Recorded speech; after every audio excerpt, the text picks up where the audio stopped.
Sai ki mo i rau kamata. O kore atu ke ara lo gona i tonga, na lava mai. Ke kakoi piso pi maroro. Ke lava mua whata ulotu kamata, ka tau toki hoko atu.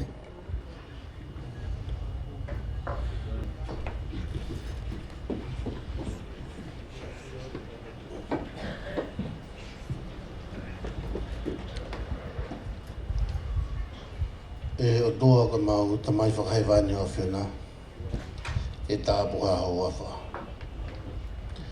O ku hounga ke tik mau tolu, a e mau ilo, o ku mau tolu ko ho whanau. O ku hounga ke tik mau tolu a e mau wako i ho whalawhala. O mau whemai no aki, ki ngai whonga, te mau lava te whoke ke whatata mo whiona. E whewini o mau whatahataha mai he malumalo e whare koini. Kauhi ka e polkalama ne whatu. E he tōnga mātua. Ahononou Aotearoa. Pe mau heni ai. Pe mau ngahi tokoua. O tō whawhine. I he tapakeke o Aotearoa. O mau whamalo ko hono whawhilongaki ki mau tōno. Mau ke mau e mo ui. Mātōnga i ho ofa. O mau korea ki o awhio, o whakawhia ho lau marie, ke nena whoia ki mau tolu he polokalama e whiafkoeni. Tu mua ki mau mao e lau marie o e ofa. Mau mao e lau marie o e whiafhia. Pe mau mao e lau marie o e kuna. I he kuna rere. Mau korea ki o awhio. Ngai tāpua kotoa peu ki awhio i totonu ke mau mao whatautaha. I ho mau lotongo e mau ngai whakaukau. O makatuunga i he mau whiohi o e whiafkoni. Whakakata mua e ho a whio e ngai tōno no kotope. Me tō mua ke mau au sia e tō mui o e whiohi a ngai i he lau maari e lelei pe mai ofa. Koe mau lotu i e he wafa ala ko sisu karaisi. Amen.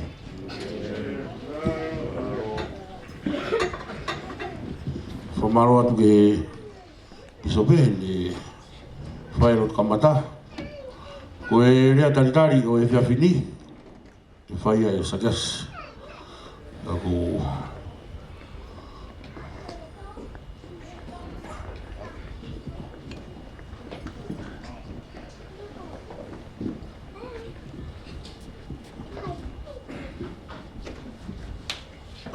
tapu ke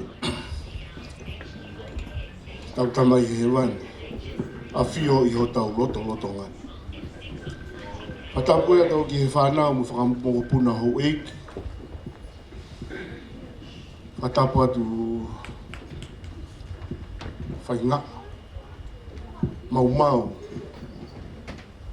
Mafi foi ka wha. Moha ama tāpure. O whakatapu eni ki he pisope nane. Whai ai tau lotu kamata. Kia pehe ki a haa whakaorunga tonga. Tau kahu e whiawhine. Whakatapu atu heni ki he Palestini. O e Kalapu o ofa whakatoko ua. Pehe ko ho kau me mipa. Pa pehe ki he kaunga whaikawa. Tau kau whakataha e tōku e. Pa pehe ki he Kalapu funga taua. Tau i henia i whiafkoe ni whatapat ke Palestini. Kau me mipa. Ka atoa te whakatapu. Foi kafa. Awa te whakatapu mafi. Pehe ka te kimotono na ka atoa. Palestini mo kau me mipa. Whatapu heni ki he Palestini e Kalapu fua motu. Kau kau whakataha heni. E whiawhine. A pehe ki kau me mipa me Kalapu fua motu. A pehe ke whangawhae, whangatua whawhine, o tau kau he pōkoeni, nā o ate whakatapu.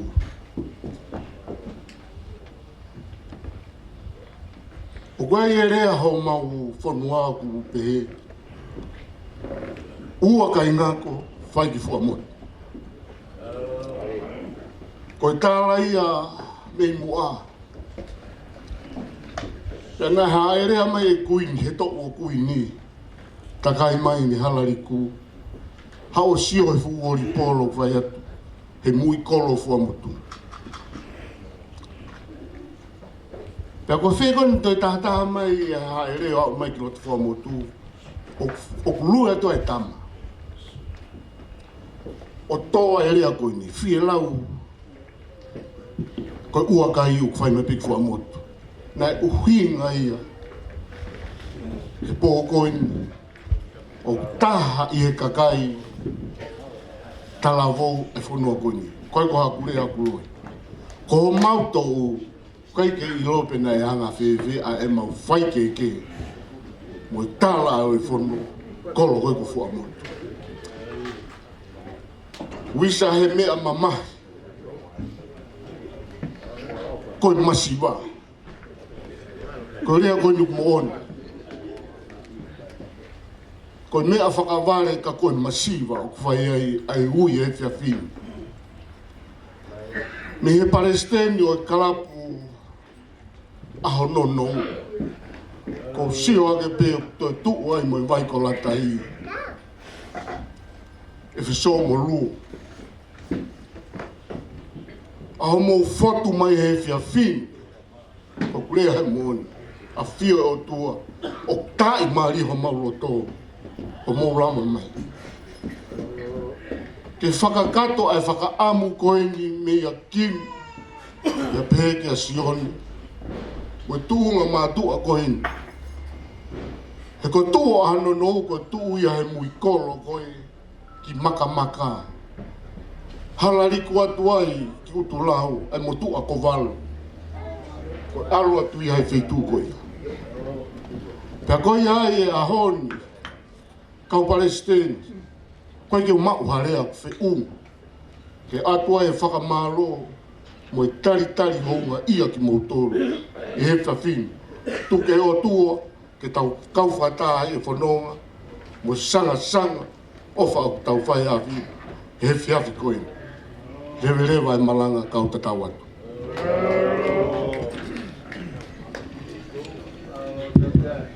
Whamaro atu ki a Sages. Ngā koe lava e rea taritari o e whiawhi koe ni. Pea hange ku koia ku mō mea i. Koe programa koe ni he whiawhi ni. Koe ki whenga pānga ia e Kalapu Ahononou Aotearoa. Koe mau whietoko ni peki e mau ki kolotu wanga. Ke whakakatoa ke tokoni ke kainga mi ai. Koe mawiri e nau vai. Pea koe uhinga ia e mauheni he whiawhi ni. Whamaro atu ke te mutolo tō pekula mai. Pea koia pe o ku e peheni anga e tautu e whiawhi ni. Koe Kalapu kona whamotu, Kalapu fwe ka wha, o whawhatoko ua, whungata ua. Mo resisita mai peke te pire. Koe sekretari e ni tūko ni. Pea ia e mau whitalunga mau tolu ia e wha. Pea koe te mau talunga tahataha peka e whai mai pe mo resisita. Ka ki mua ke whai talunga whakaawa, o kore ke DJ ta i maha ki whaifasi. Ke ngari koe tau konseti, tau toki Kalapu e onse a hongo furu.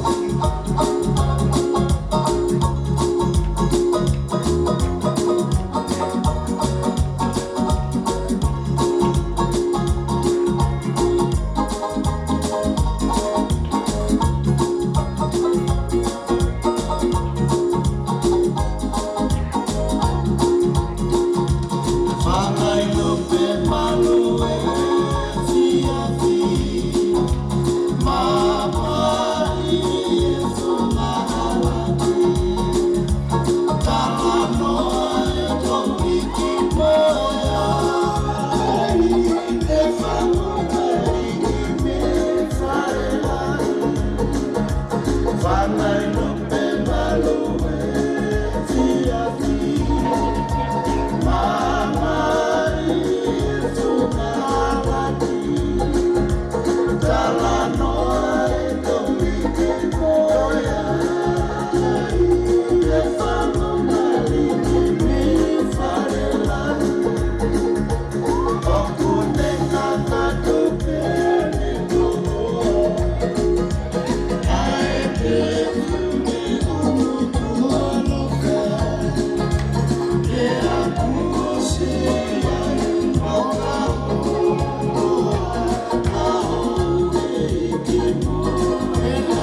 Kura ke kautalunga ke whawawari. Na tolo I mata pe kautalunga.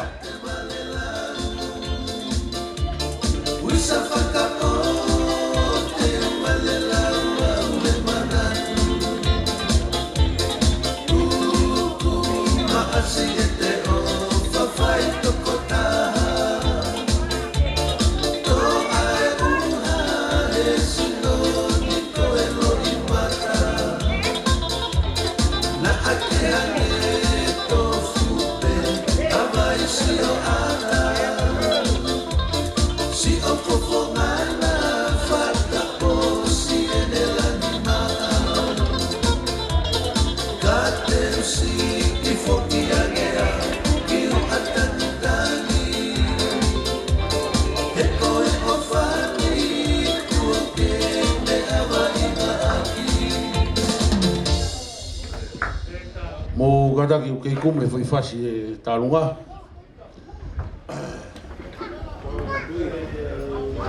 Ko e talunga whakawana I tonu ke whai e iangi o Kalapu Ahononou. Pea hau ki la mutu ko ni o kore mga tiau whi talunga. Tok malolo ni whai e toko si. Pea talahi. Hau ia talunga whakawa. Kau whikau au. Pea koe hoko hoko ia tau talunga. Koe teke talunga koe ni ulaki. Koe panga ta hafe.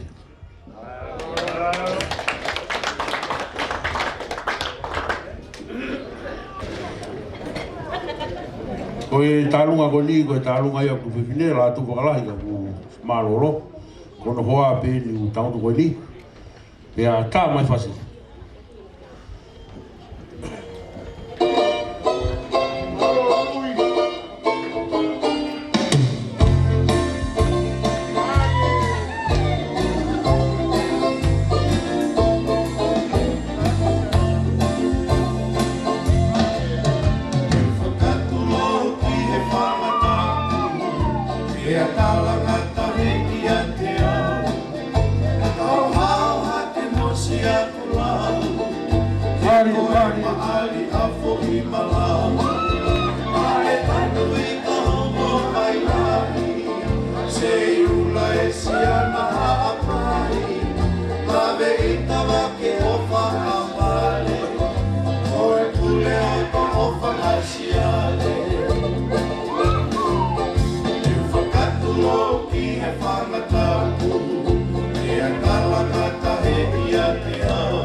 Panga Kalapu Ahononou Aotearoa Fundraising.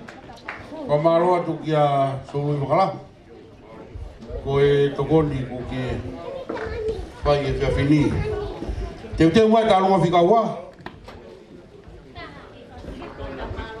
O kata ki whao ko i mamu talunga. Ke ui whao ka tupe. Mo te mai ka e tiri wātu ho mo wa mamara rini.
Kalapu e poni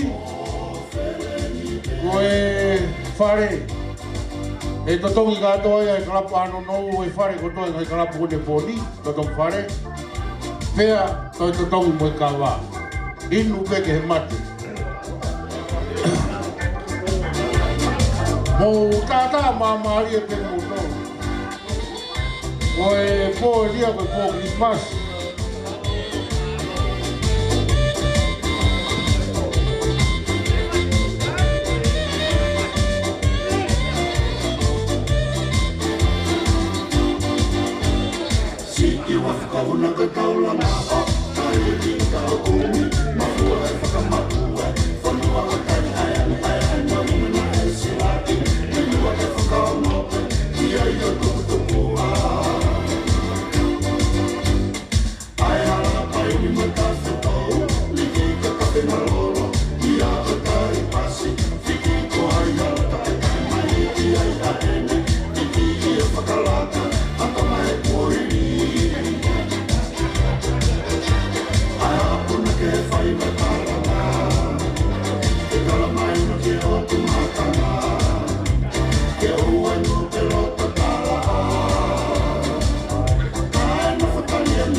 Koe tau tālunga whikau ani ke pōni.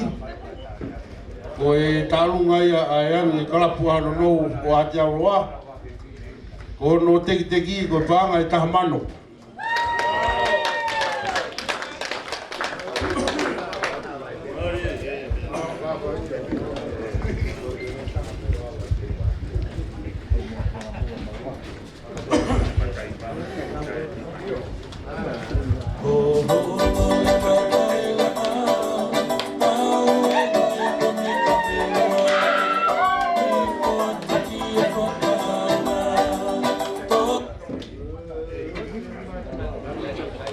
Mogi tai mi pe ku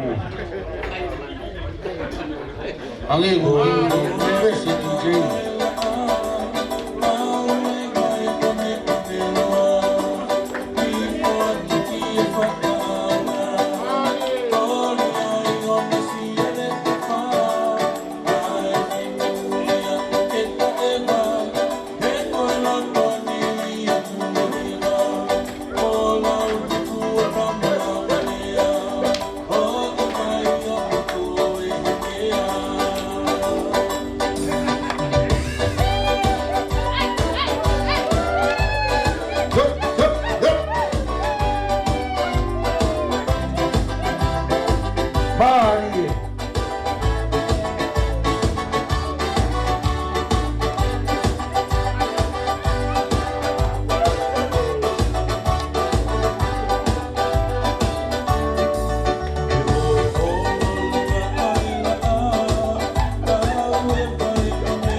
Malo ke lava ia e talunga whikaua o e pōni.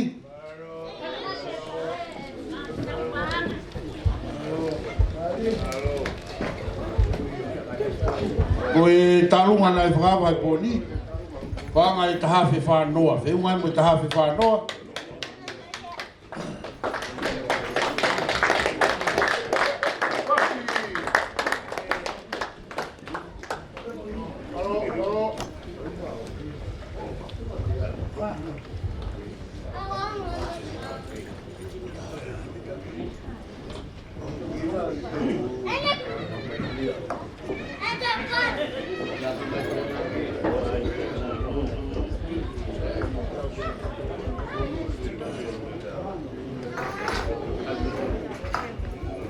Malo kore ki kau karunga ke nau ki whakau koko mai pe. Kore atu ke si ta priu emma walu ni mahiwa. Ki unua ki peke tawaki ka e taha me alere koi malu ki polokai ka ke toi taha mai pe.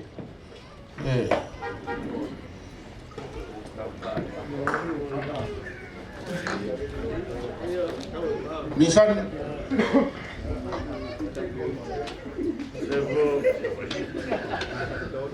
Mungkin ngawal po taha e kuwa me ati to tau yang tu ke tawaki.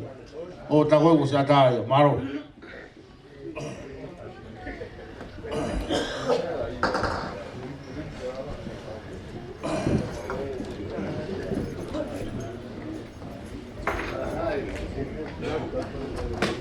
Ko mai be ka tarunga, ki sei? Ta i mai fasi. Famaro atu ke vi poni winga ko tau live nga tonu fai poni.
Ko e tarunga whikaua e pōni, nei whiunga ia mo e tahamano, uangi au tau noa.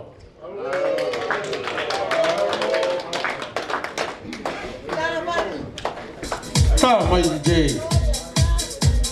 Pe ilangi mai, pe ilangi mai.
Ue tarunga,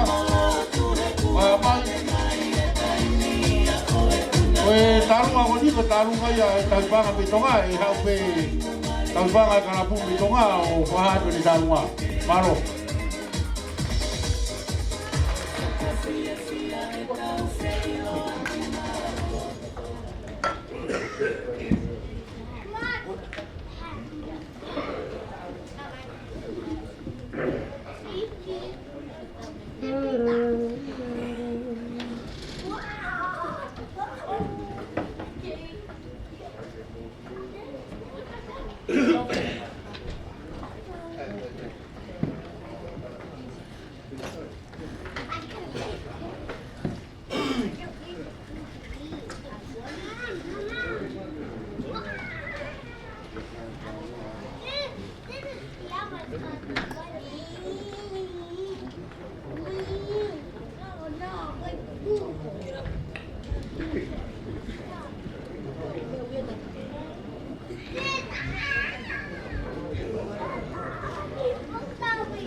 Mori peka e whakahapatu e tāgunga koni.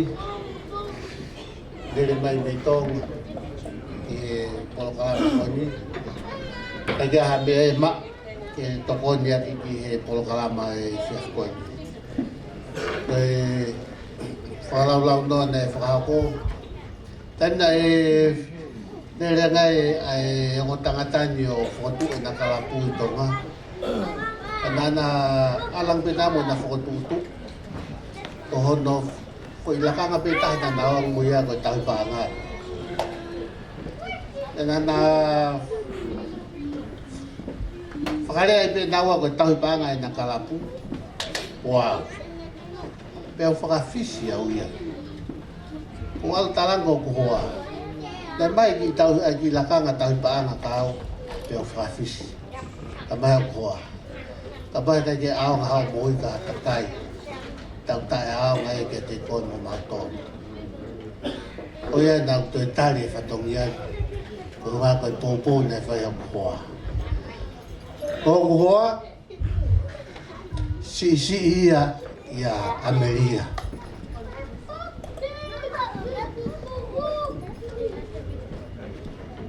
Koe tamai o koa, na tamai tā mo Ameria, kai whae ia ki a wha. Ko iai, o honga ia i whakaloto lahi, pia ko honga ia, mau mau, kaui koe mau a o whiwhini whakaloto lahi, ia te au ke ngai whatongia, tokoni ke whonua mo i kāinga. Whai ngā mālo a pito, ai mau tō whiwhini le rei. Kai ke mea o kia tuunga le reang, ka koe pōpō, o whai au mo whanatama. Koe tek-teki e tahine tālunga, koe tola e tahawhi.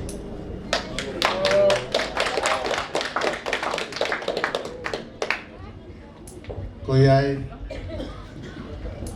hai ngā mo mau ko tau taimi e. DJ, on the music, please.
Malo e lava mai kai pakamitonga.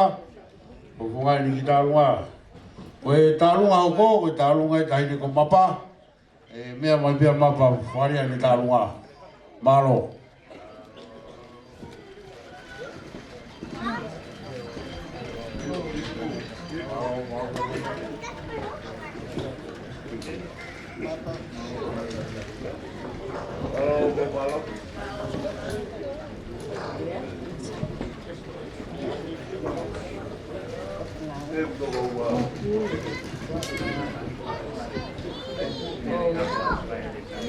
Kore ke whanga e tala kakato e lotu me konua.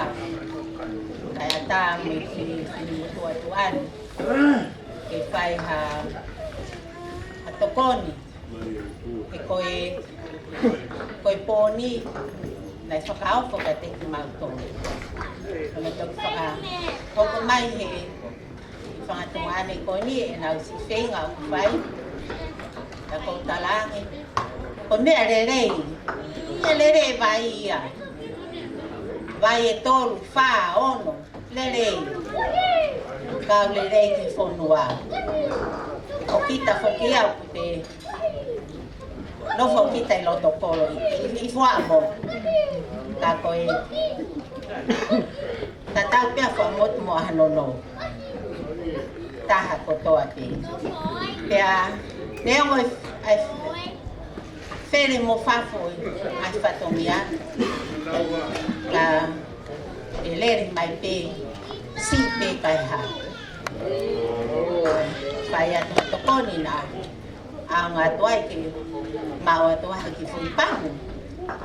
A rere atu e vai he taimi, e rere ai. Pea koe ki tokoni, pea koe kukau taonunga, a rewa kau si o lere atu peke whai koe, ke nau tu ma whai taonunga. A siria he koe, kai kalasi ko nau te nau whai taonunga, o nau fu oversize katoa katoa. Ka te kamata pēme ke tangata koe na te ulaki whakarea. Koe tau taha e. Koe, taha e, moe. Mo koe pē kuke iloi. O kuke whai e taonunga koe ni. Lava mai ki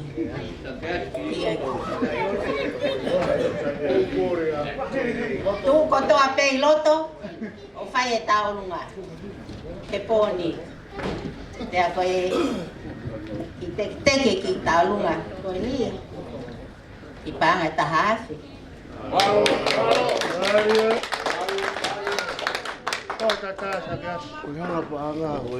oia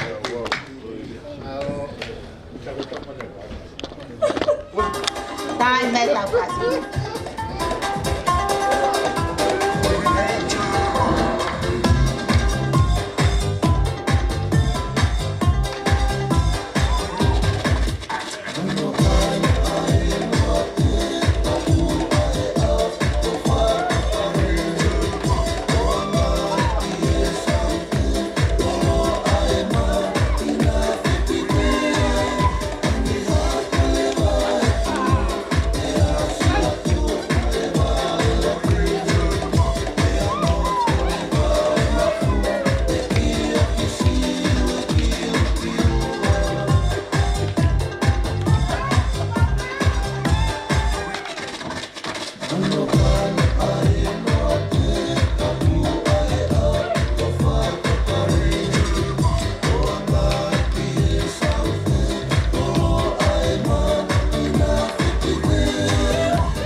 Malo la yone. Malo ke piso pe ko lava ta lunga mapa. Malo.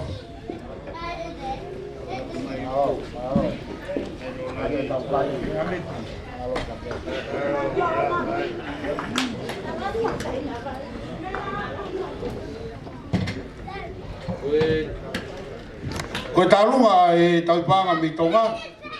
Na e tahafe uang yau tau nima. Malo mo panga. O me ka lunga.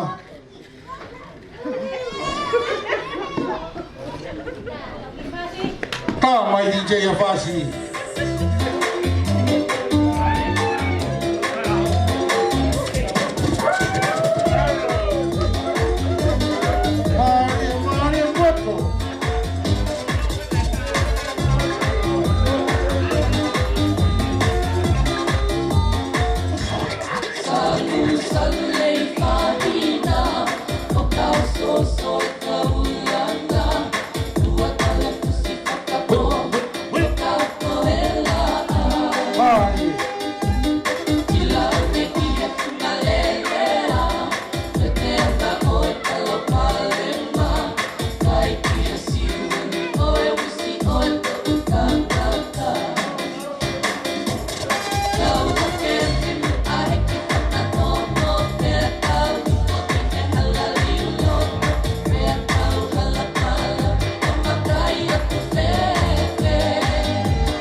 pia mo talunga, mai.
Koe talunga koni a mapa, kai toki osi, whiunga ia mo taha whiunga ni manoa. Malo mapanga. O kore whamai mora pe mua kai whakato ate ki hi whakamia kani. O kore ke uhu whanga ate tala malo whanua kai malo tū. E tuku mua ke uhu whawhonga ato a mafi. Fue ka whakai ma ai taki loto. E Kalapu Ahononou Aotearoa ma rigiriki. E Kalapu Ahononou. Sagas, kore whamai mora ato. Ka kapa e loto. Ka koe uhi o kuke mea i pe taulanga koe ni. E api ko whunga taua. O kulere pe i aha kotope. Koe ni pe haki i kukupu. Me ka tangata e fue ka wha. Kai mai o whawhatokoua pe pe ke whunga taua. Ke tokoni atu pe ki he to whatongia whai me whatonga. E tau toloi e mau tālunga koe hinga koe tāri ki he lolo pō tea ke whai aka hana tākai ake tahine tālunga. Ia koe ni kua mahino pe he kai tai ma. Ia kua kore pe ke tahine tālunga. Ke mea mai mua o whai e pe tālunga ia. Ka koe ai ia no tai ke. Mui mai e pe mo e tau tulafa. Tangata ko William Tangi kene mea mai o whai e pe tālunga. Whai ai o kore ate DJ tā mai ua e whasi koe ni e tāhineni. Neongo naka ke a koe ia i abia koe ni ka ku whiwhia pe kene whawhonga ate. E tālunga koe ni, e Kalapu e tolu koe ni a tōna ki. Ko whakari moto palo.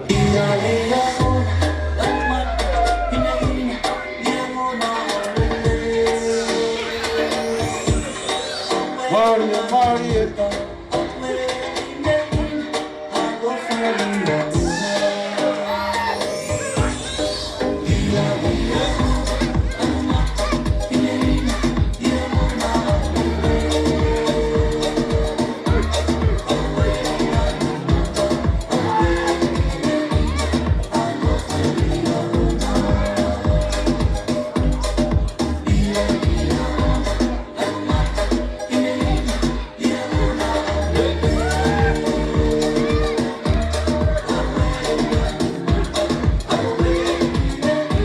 Maria.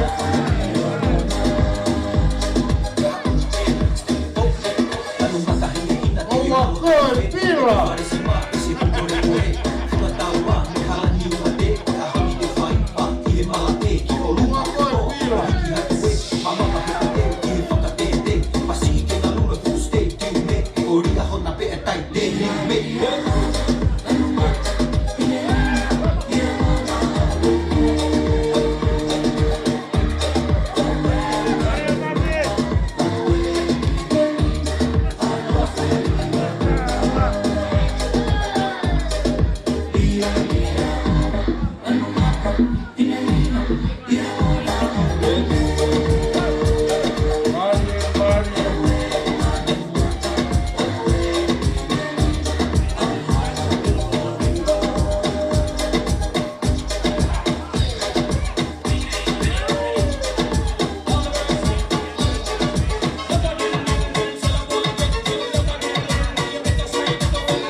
malo i poupou. O ne lava ia au lere e au pe se ni tiki tua ke o staua. O te whatua se ni. O ia, malo.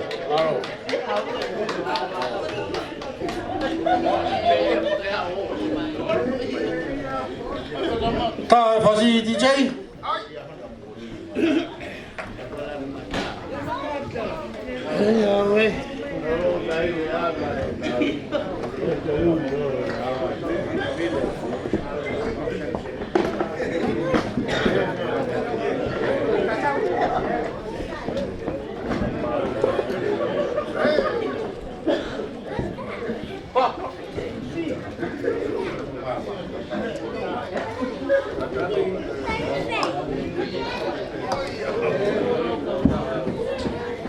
Yes, bro.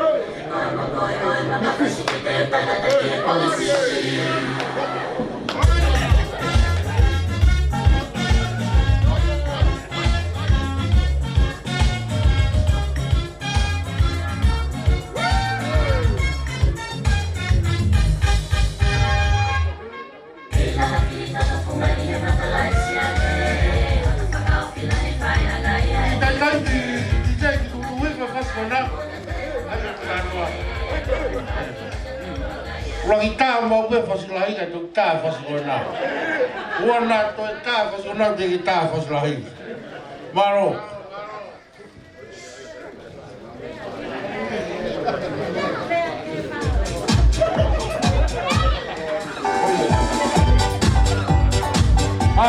Marie.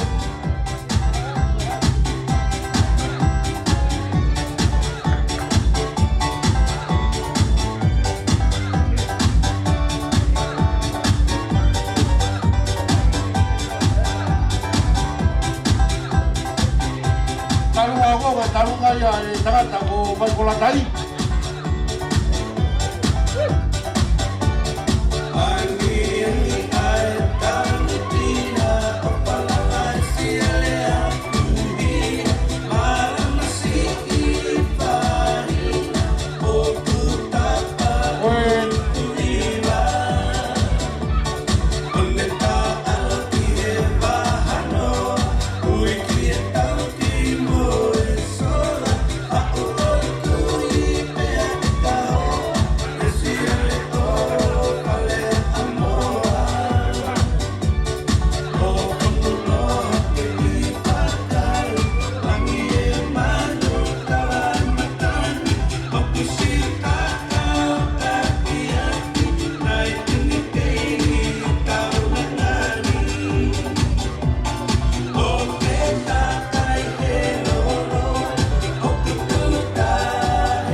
Tarunga kona toki osi, nai whiunga ia mo i pāanga e tahawhi. Whamaro atu e tokoni, ia maro i maupanga, maro i ki whātotoe. Tarunga o koko, tarunga ia e tangata ko vai ko latai, tangata ko wena. Tā whasi DJ.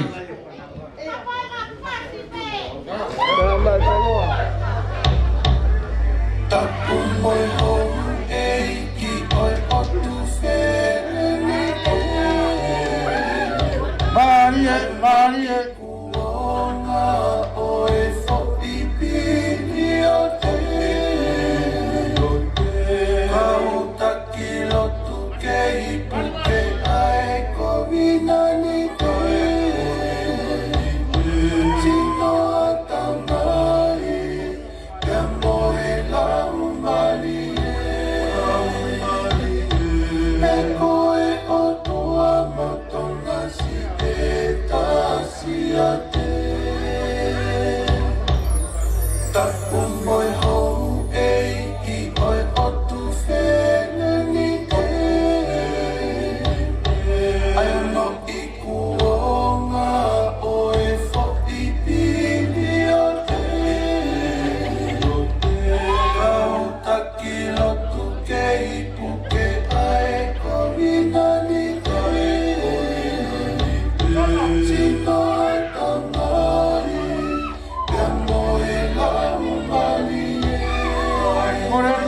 la mai ko la tai te pa roto. O tai mi a we.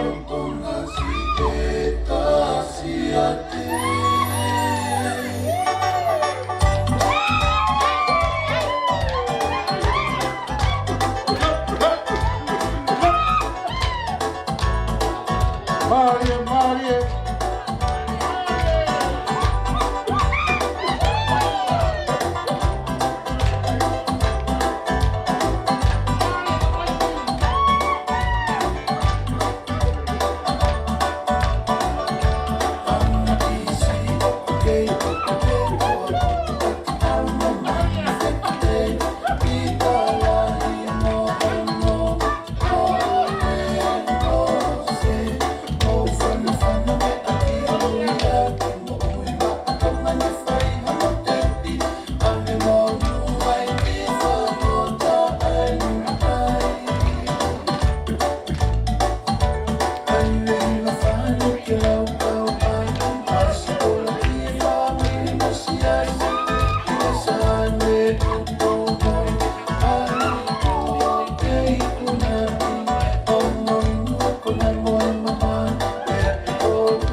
lunga ko na ko ni. Mari malo talunga. Pe malo fuaki.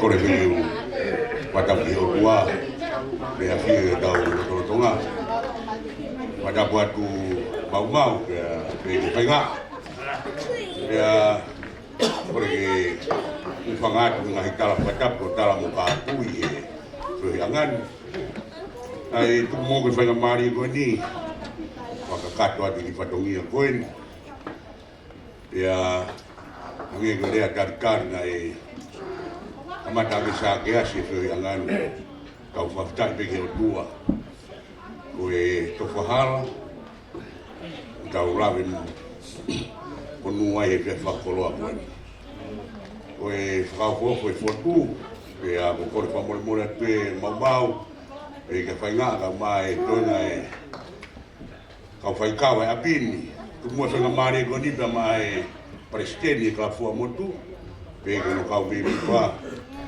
e nau fai pe haki whameite. E a ki e presteni ka fu Ahononou pe a mono kau me mi pa mau kala monua pata pe mo e presteni mo sa gas e mo e ka fu motu i langa ngau e ko mo fai mau tu pe ko po pe pe a mau ke ni e fa fin ke fu moni atu ke ngau e ko mo langa mau po atu tu peke mau fai peha ki tauolunga hape ofa te mau fuaki o mau ngata angai o more pe molamu pe peki a be walu o te molau ko hai fika te mau fuaki e fuaki tu ko mau loto ko toa te mo po ki ngau e mo fai por peke mau taine tauolunga ai kau me atekia taka pe kau me atekia me amai au fai tauolunga ka fu motu pe a lavi pe TJ e fashi koe hau pe tau tahine tauolunga te ia hau pe mo koe kua wha e whakamoni pe ke Kalapu Ahononou koe misi ni viri e roa pe Kalapu motu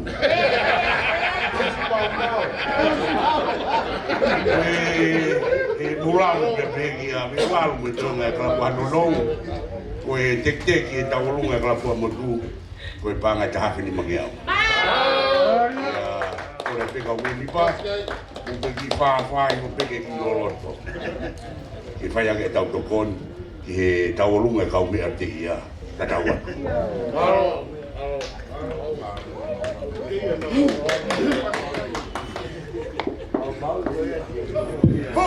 Malo. Mea mai, viri ki loto.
Whamaro te whakete i kapamotu, mana mapanga.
Malo, tarunga koni ai tangata ko vai ko la taina e fiunga ia mo panga e wafe. Malo mapanga ya malo e fuak.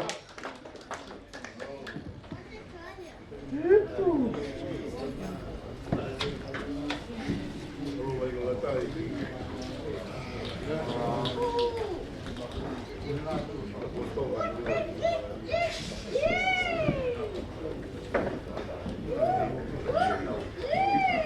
mai pasi dei.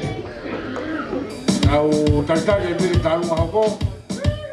Ia osko ia tau hongo ke talunga tāpuni.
Tonga e tautai ke tālunga hoko. O e tālunga koe ni ai Kalapu Ahononou Whewunga ia mo e wafe te au whitunoa. Malo e maupanga pia malo e fuaka.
ole ke uhu whanga I he whakatapuna e kamataki ai whakatahangan. Pea whakatulo watu ki he ngahi tano au hina. Mo ngahi kau Palestine koto ape whoki ki he kau tau a hina. Kai pehe whoki a te whakatapu ki a mapa. Pea mo e kau whewhine. Nā lawa mai he haua koe ni ke whakahoko e konseti koni na e lawa hono whakawhi I mai. Whakaturo atu pēpea mo sā ke asi pēa mo haa mata kule. Kai ata mua mo oko e whainga maari koni ke whakahoko atu ai ki whanonga tua koe. Ko whuki ko kakai whala ki a Kimi. Ko lam. Pea ko whiawhia pe. He whiawhini ke uha o whakahoko mo tokoni mo pōpō ki he langa ngā ue. Ai Kalapu Ahononou Aotearoa I New Zealand. Ko hopi noa ko makalita funaki ko klere mai pia mihala mamaitola. Whiawhia alahi e haua koe ni whetau laki mo ngahi whamini ka ke ngahi maheni.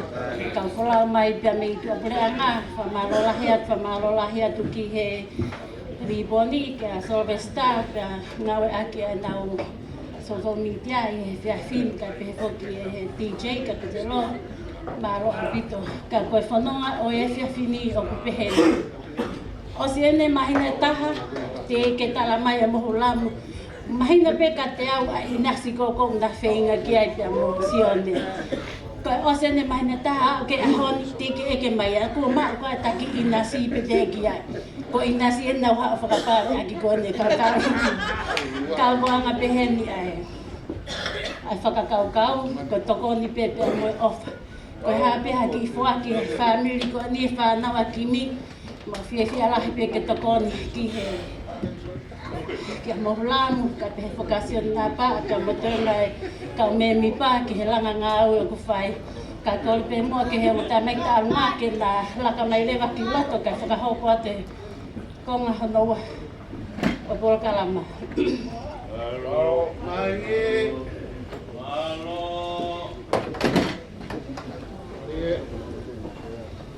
Marie. Tāi, malo. Koe teki o taarunga koe ni he whiawhini o ku peheni. Pea ka pai o se whiawhini te matau wheturia he whiawhini sai pehe te uhawa pe alu o taarunga. Kai anga peheni. Koe teki o tahini taarunga whiunga ia pea mo anga ni maafi. Teki o tamatura whare whiunga pe mo ia pea mo anga ni maafi. Pea kou whakaukau te uriliu lewa e whunga peheni. Pea koe tu anga o whiunga ia pea mo anga taha mana. Ore te mua o tohuran e ka ataki mai pe o mai watu. Ai sila mo nea o tu toki o atu ki he te pile. Ke hao ke ta lululu mo ta whesi o whaka.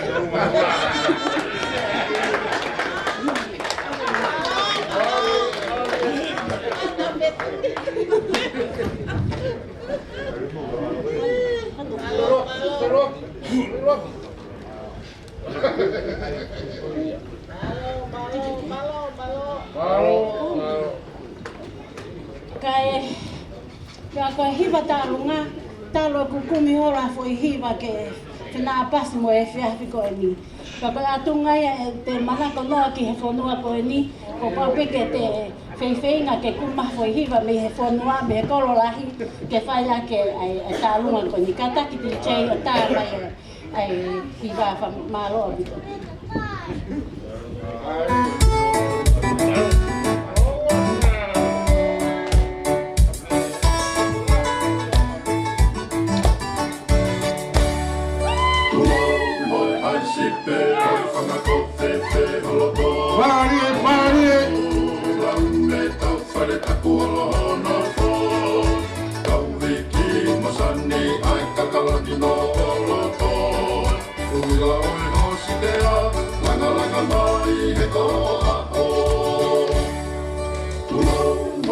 Sipe oi whangako te wheholoto Mohulango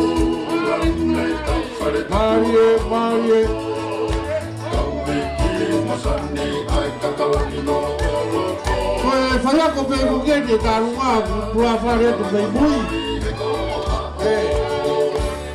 Tapakaki e hositea, fono fono ko ai whakaraunga. Marie. Koe la tanga o e tapake o mā. Mai ko la kai, ahononou Aotearoa.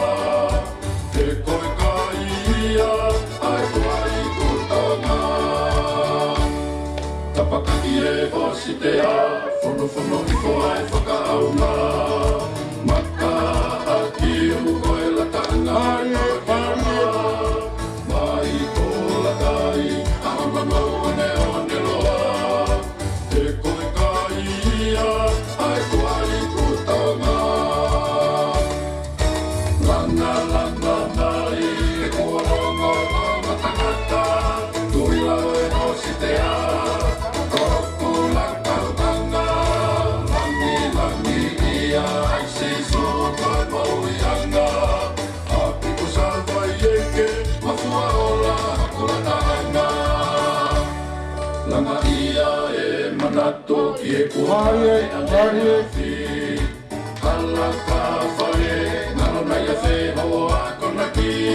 Kai namu a paea, piki ke ta whani whae o sani.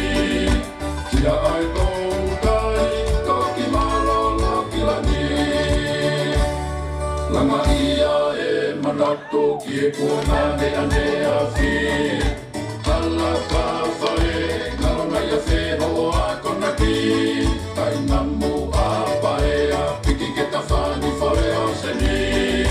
Kia ai tōu kai, toki malolo ki lani. Ko haku ka kalani te kaurewa hei kai uri. Whare loto maa mo uri te uranga iki i ka niti. Ana wani ki e ka haku to anga seti whakatalu talu. Ua ofa e ki atu, pe e fua o motu. Ko haku ka kalani te kaurewa hei kai uri. Whare loto maa mo uri te uranga iki i ka niti. Ana wani ki e ka haku to anga seti whakatalu talu. Ua ofa e ki atu, pe e fua o motu. Langa mai, e korongo tangata. Tui lau e hositea, toko lakautanga. Langi ia, ai sisu koe mauianga. Api ko sa vai eke, mafua ola hakulatanga. Langa mai, e korongo tangata. Tui lau e hositea, toko lakautanga. Langi ia, ai sisu koe mauianga. Marie. Mafua ola hakulatanga.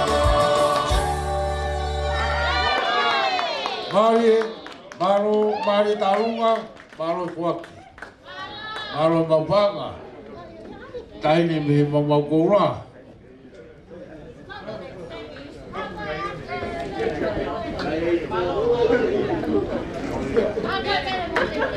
O te mundo e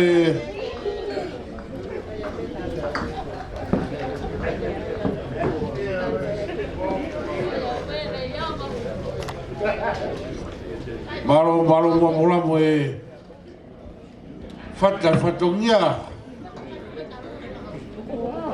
Ko e tau tarunga tāpuni e ni tau koko ki ai.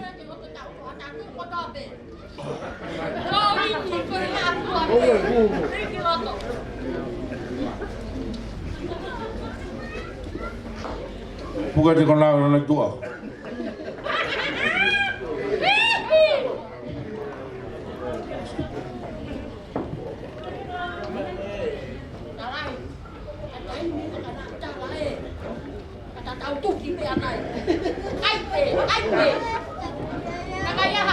Ta ma vai fasi DJ. Ko e talua tāpuni e ni.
tarunga koe ni sea e Kalapu Ahononou Aotearoa mo mamani katoa.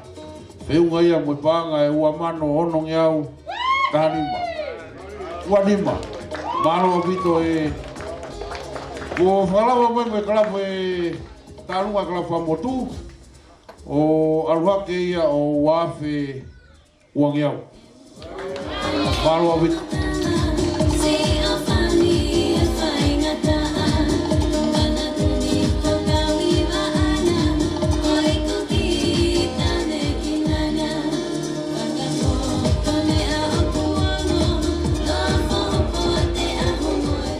Mo kata fa more kai talatu mo ki fatongia ko ni koe mau Kalapuni foki na iai mau Palestini ko Palestini ke no tolo Kalapu Ahononou Palestini uaki arube iai pe kai toi ha Palestini hono ua e toki mahino pe ki ko osi pekia pea ma firi mai ai pe mau ai ma Palestine fo o ko tarunga tapunia o poni ko Palestine e Kalapu Ahononou o ku ne fai tarunga tapunia o poni tamsi ko piukala malo How be cold. Teu, kone pe hen ke he toka taha Palestini, ke laka mai ki heni. Pe a koe koutui koe, naianga fe, ai kawa haapai he ahoni. Good morning. Ka koutui. Kone pe ke tuku pe ke hau, kisio mai whanua pe kau ke iloto lerei ke kau he hoko koe Palestini e Kalapu pe ikai. Pe a koe tamusien me hau ya me hapai nele mai me I holo peka ko ulo fei tu at ko ya. O te kore hen ke tu mai ke mo sio mai peki ai. Ne o ne fe kore peke le. Mo ki pasi mai ka. Mo ke ta na ko tu ki ko ke ta ni. O te ni ka le la. Sai ke mau talunga he poni. Ka ku ate ho malola. Kua hawe o tangatani o fotu ngā ue paku mausi takatu uai pe.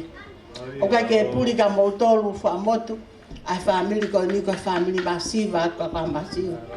Ka ku mau whe mao pe ke ngalo ya mautolu, e tau lere mai mei tonga, e tau tupu anga, paku ake ai ofa ke mautokoni, ko inga ke ki fotu Hawaii.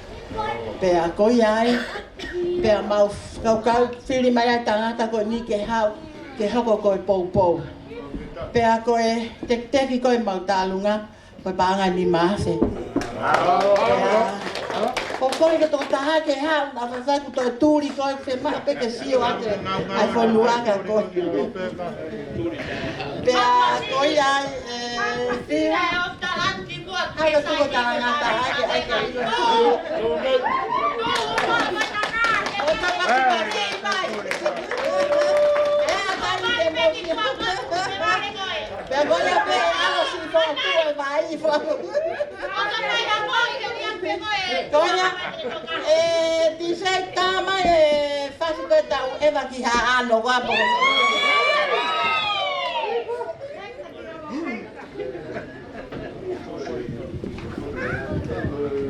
Malo Palestini me ambai ki loto ua te tangata.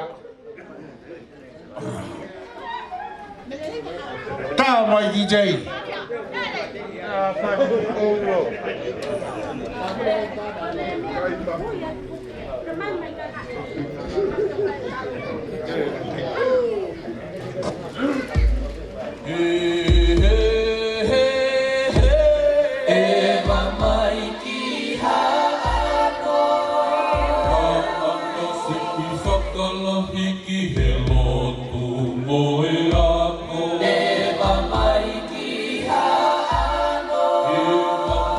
First tapu ni o konsep ke poli. Golok, me ambai roto. Koe ke Palestini, me ambai roto. Tau tatu koe.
lava ia tau kalunga ta pune poni. Kore e DJ ke tata pia ki fasi mo e whamapopo kai. Peta tu koko palo.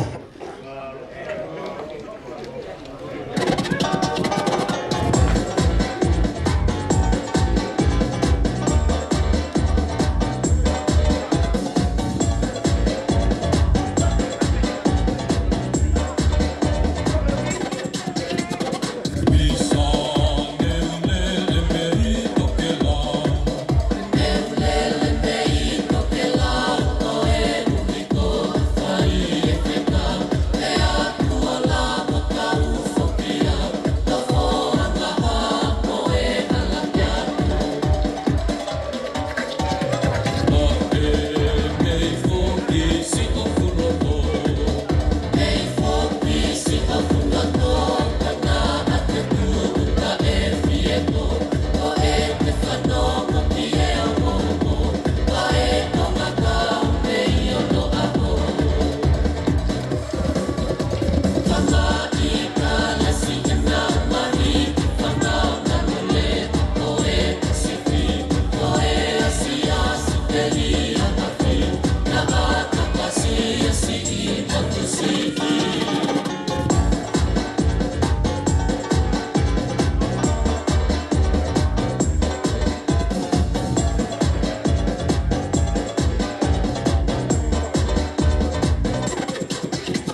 Koe talunga tāpuni na e whaosi ake tau programa e pōni. Whiunga ia mo e ni mawhe fitungi au ua noa.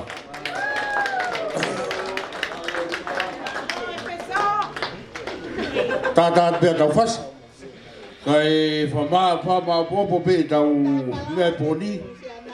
Pea kore atu ke ofisakolo māroro na e lava mai mi tonga.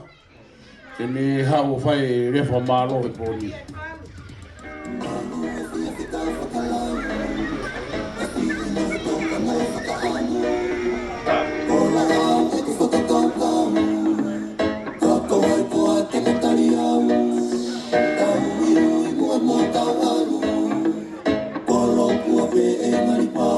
Bomba Glock mine, it's your boy DJ Sucker in the mix.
Maro, tore ka pepe a mau pa mapopo I tau o te ti, kai tiri wātu e ngai umu e ngai Kalapu,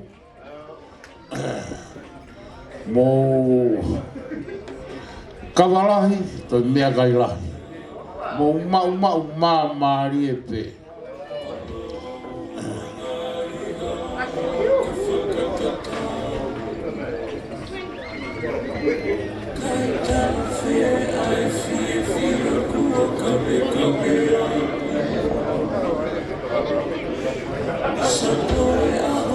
Tau whamaro ai peke viponi ui ngā koe laiwi o ku lere anga tonu ia I poni. Utoro kona u whimau ke laiwi a ku katoanga, u ataa peke mo ke tutaki ki ai. Tata ko Sylvester.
Tapi a fio o kua I tau rotonga.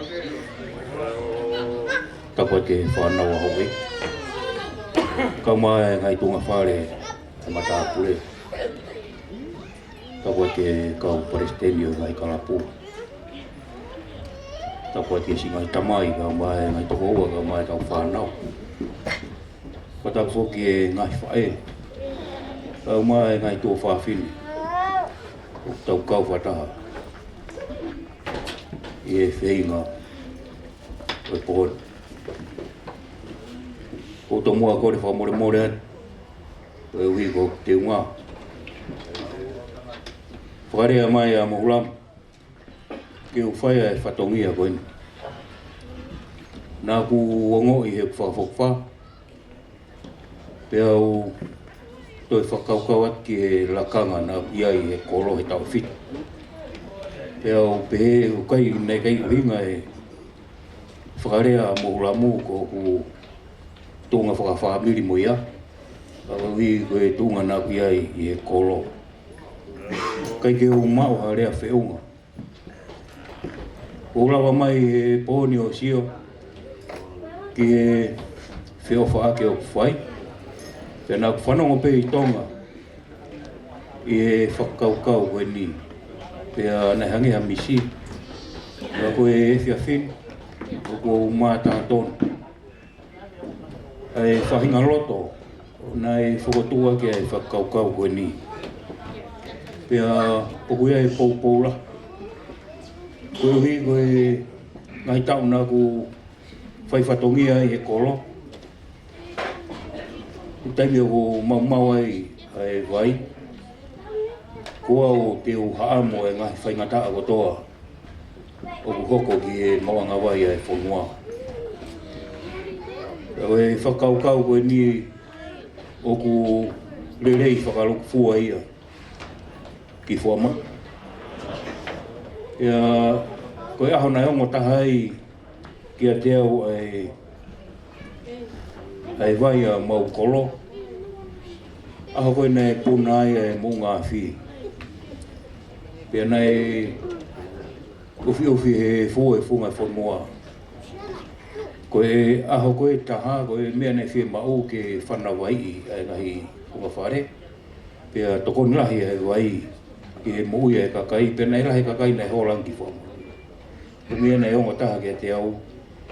Nei e tō e fui e ulotonga mau e mau wai. Koe ai mōlam ka mai kau tangata o Ahononou, kau mai Kalapu Ahononou o ku whakamalo lahi atu. E te kumotolu mo i pou e ngā kau mai si ngai tua whawhini koe ni o tui. Nai o ngona mai pē ngai whaingataa whikaua pēr mo i tau mawanga wai. E kai ngata ai, o sia e palani e pure anga, ke mawanga wai a fua motu, ke ne ke kau mai mo i konga lahi o e whonua, ka mata mei ni walofa au ki niu tau aua. Hangange ki he mata wai koe o fua motu. E kou toi koe whakaukau koe ni, e tokoni lahi a ki a aho e hoko ai e whakaukau koe ni. E kou maa whanalahi i he whawhin, i he lawa mai o kau whakataha pia o ki mautolo. Me o ngō kai lawa mai e whaiwhikau, na e manake ni whai e whakamalo koe ni.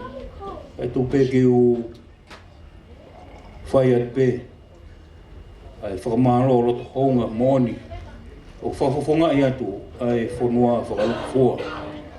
Ne o ngō koe whai pē ni e ki whalukunga kakai nei Ahononou, ka ko whaamotu ai pē. Ko whaamotu, ko Ahononou a whaamotu. E ui au whakamalo lahi atu i e whakaukau pe mo e whenga o mo whai i e kuponga whaingata anu. Kai tālunga pē ko tau whonua na e whaki e o tau hau, i whai meilangi o tau tauhi, hai a e pōna. O kui kai te haka ingai mamani hange ko ki tau tolu. Tau whenga paanga pē o langa o tau whonua. E whainga ofa ia ku kai te mau ia e whonua whaamu. Au tau ngai whonua kau ngā pi kena wange ko ki tau tolu.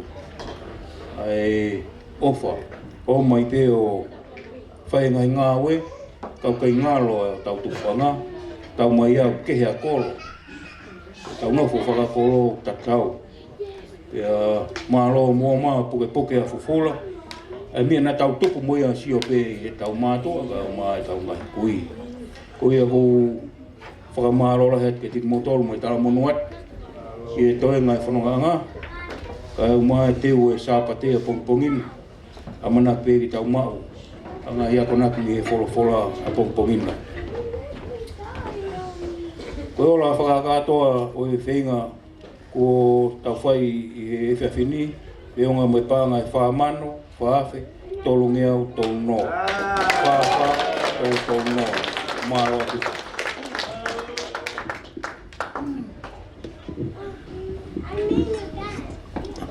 Whamaro atu ke he. O sakoro maro roi ni mai tau re whamaro.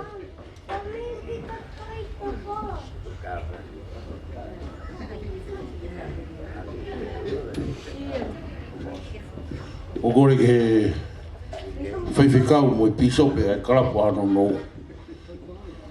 Mo i tau paanga. Ke ne whai tau lotu whao se pōni, malo.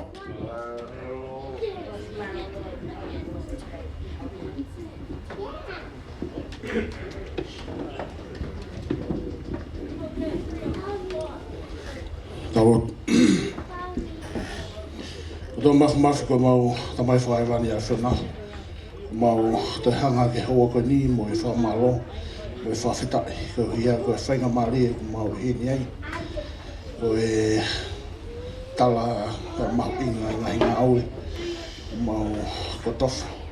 Pe ke whawhatongia ia ke mau tolo e pōko ni. Mau whamalo lahi ko hia ko e ka inga ko mau whatataha mai i he malu e whare ko ni. Ko e Kapai Steni, ki ngahi Kalapu. Ke lawa ke whatah mai mo kina tolo e kau me mipa e ngahi Kalapu. Whatawa, mo e whatawa, mo e Kalapu Amotu. Ka pe whoki he Kalapu Ahononou, whahoko ha whoaki mea ofu. Ko ria ko e ka inga ki tonu. Mo e ngahi ngā aue o ku whati tuka mai ki ha mau tuka ala mo mau. Mau whamaro loto honga ia mo o. Ko hea koe whainga maari e ko mau heni ai, ke mau whaki, hapaanga, ko mau tokoni, ko hea koe ka inga ma mito. Mau hanga hake ko hea, ko ngahi whaki mea ofa ko mau whai, ko whaki ere me he ngahi oda whare masiu. Ko whakakatoa ki ha mau whatongia, ko mai whatangi o whai rai, ko me whanua tupuanga. Ko mau hanga hake ko mai ofa, ko mai tokoni koe ni, e whai tāpoi ki nai. Ko hia, e whatongia, mo moe amanaki ki ngā aue, i roto ngāni ma moe ka aue, e whai tāpoi ki nai.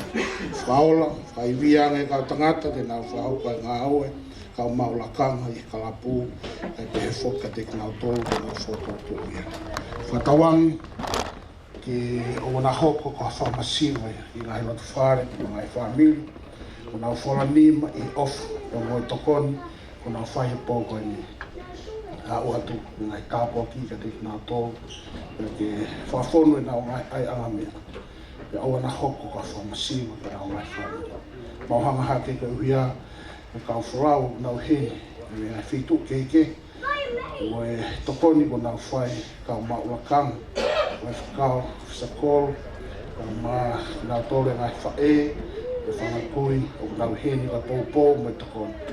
Mo kore ke awhi ngai ta mahi wani, ngai tokoni ko tau pē, ko mau whai he pōko i ni, kau mā e ihi o ki nau tolu, i poni, kau mā e kau tā mea, e nau whatonu, o mau loto, ka mau wae, ki whatongia, wangi mai, ka matokoni ka tuku mau tolu.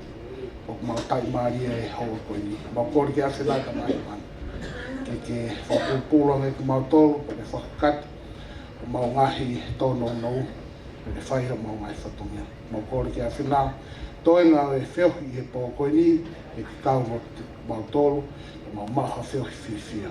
Mau kore ke ase nā, ke tāpu ki nā, ke mea tokoni, o whaki he kau tangata, me te ki mau tolu, ke mau whamalohi ai, mau sino, e pōko ni, e whai tāpu ki nā ki nau tōra, mau kore, o mau kawa.